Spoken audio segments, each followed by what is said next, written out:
Prayuth Chan-ocha, the army chief who overthrew an elected government 9 years ago and has run Thailand ever since, has announced he is retiring from politics. General Prayuth contested the May general election as prime ministerial candidate for a new conservative political party, but it performed poorly, winning just 36 out of 500 seats in parliament. He was known as a straight-talking, ultra-royalist army commander when he seized power on the 22nd of May 2014 in a skillfully choreographed coup d'etat, which ensured there was little organized opposition. Unlike what happened after a previous coup 8 years earlier, Gen Prayuth stayed in power, giving himself the job of prime minister.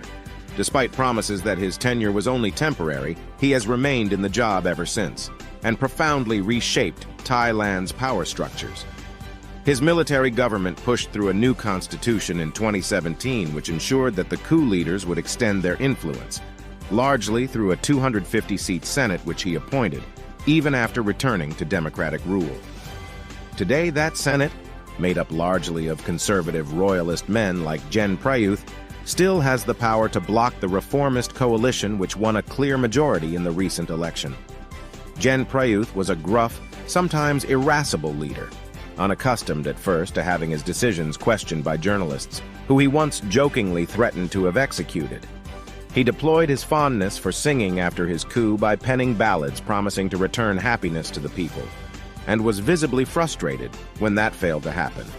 His was a relatively light-handed form of dictatorship, but his government was intolerant of dissent, and hundreds were prosecuted and jailed under a range of military decrees and national security laws, most notably the harsh lèse-majesté law, which was used extensively against those who questioned the role of the monarchy. Gen Prayuth remained personally popular with many older Thais, but became the focus of younger protesters who opposed military rule.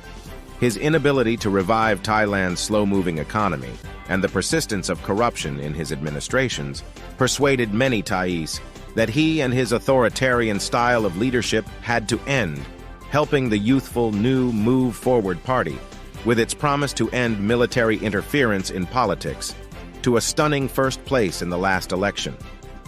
He may consider his greatest achievement as helping manage a difficult royal transition from the revered King Bhumibol, who had been on the throne for 70 years, to his much less popular son, King Vajiralongkorn. This may well have been a primary reason for his coup.